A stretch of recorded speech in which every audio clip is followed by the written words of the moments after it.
श्री कृष्णा। राधे राधे। जया एकादशी।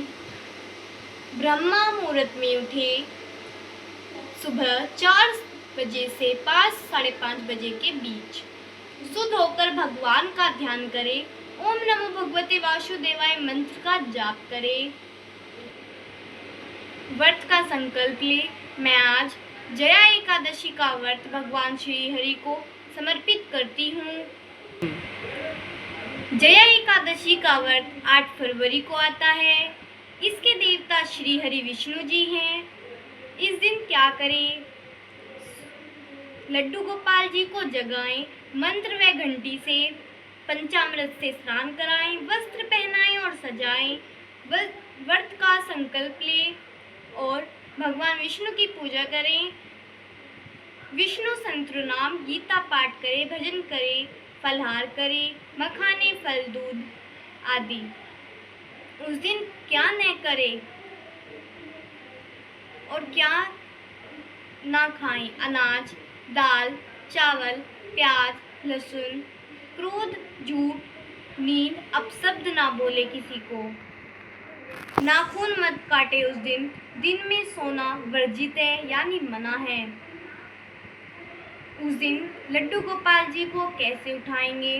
घंटी बजाकर धीरे से उठाएं, जय श्री कृष्ण कहें, गंगा जल व पंचामृत से स्नान कराएं, तिलक करें, वस्त्र पहनाएं, मोर पंख लगाएं, माखन मिश्री फल का भोग लगाएं, आरती करें, भजन चलाएं, मंदिर की सजावट साफ पीला कपड़ा बिछाएं, गेंदे व गुलाब की माला लगाएं, दीपक धूप बत्ती तुलसी के पास दीप जलाएं, तोरण रंगोली और भक्ति संगीत से सजाएं। जया एकादशी की कथा प्राचीन काल की बात है। देवलोक स्वर्ग में इंद्र देव का राजा था। उनके दरबार में अनेक गंधर्व गायक और अप्सराएं नृत्य करती थी। उनमें से एक प्रसिद्ध गायक गंधर्व था, मूल्यवान और एक अत्यंत सुंदर अप्सरा थी, पुष्पवती। इंद्र ने एक बार विशेष यज्ञ हवन और पूजा का आयोजन किया, जिसमें सभी देवता और सभी को बुलाया। कार्यक्रम के दौरान मूल्यवान और पुष्पवती की जोड़ी को विशेष गीत और नृत्य के लिए आमंत्रित किया। दोनों मंच पर गए, लेकिन जैसे ही एक दूसरे की ओर देखा, वे एक दूसरे के सौंदर्य रूप में ऐसे मोहित हो गए कि न तो ठीक से गा सके और न ही ठीक से नृत्य कर सके। इंद्रदेव इस अनादर से बहुत क्रोधित हुए और बोले, तुम दोनों ने देव सभा का अपमान किया है, न अपनी मर्यादा रखी, न मेरी आज्ञा का पालन किया। इसलिए मैं तुम दोनों को श्राप देता हूँ। अब से तुम दोनों किसी और योनि में भटकोगे। इंद्र के श्राप से वे दोनों तुरंत ही अपने दिव्य रूप को खोकर भयंकर योनि में चले गए। शरीर काला पड़ गया, चेहरा विकराल हो गया और बाल बिखरे हो गए और जीवन में केवल दुख ही था। न भोजन मिलता, न जल मिलता, न कोई आश्रय, न कोई चैन की नींद मिलती।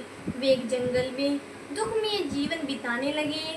समय बीतता गया और वे पश्चाताप में डूबे रहने लगे। एक दिन महाशुक्ल पक्ष की एकादशी का दिन आया। दुर्भाग्यवश उस दिन भी उन्हें भोजन नहीं मिला। ठंड, थकावट और आत्म से वे दिन भर भूखे प्यासे रहे। उसी दिन रात को दोनों एक वृक्ष के नीचे बैठे भगवान को याद करने लगे। उनका वह दिन का उपवास और रात्रि में ध्यान करना भले ही अनजाने में हुआ, लेकिन भगवान विष्णु की कृपा को खींच लाया। प्रभु ने उन्हें दर्शन देकर कहा, हे मूल्यवान और पुष्पावती, तुमने महाशुक्ल एकादशी का व्रत अनजाने में भी सही पर पूर्ण श्रद्धा और कष्ट सहकर किया है। इस एकादशी व्रत के पुण्य से तुम्हारा उस योनि से उद्धार होता है। यह कहकर भगवान विष्णु ने उन्हें पुनः दिव्य स्वरूप में देवलोक वापस भेज दिया। इस कथा में हमें यह समझ में आता है, जया एकादशी का व्रत किसी भी योनि जैसे भयंकर जन्मों से मुक्ति दिलाता है। भगवान की कृपा में देर हो सकती है पर अंधेर नहीं।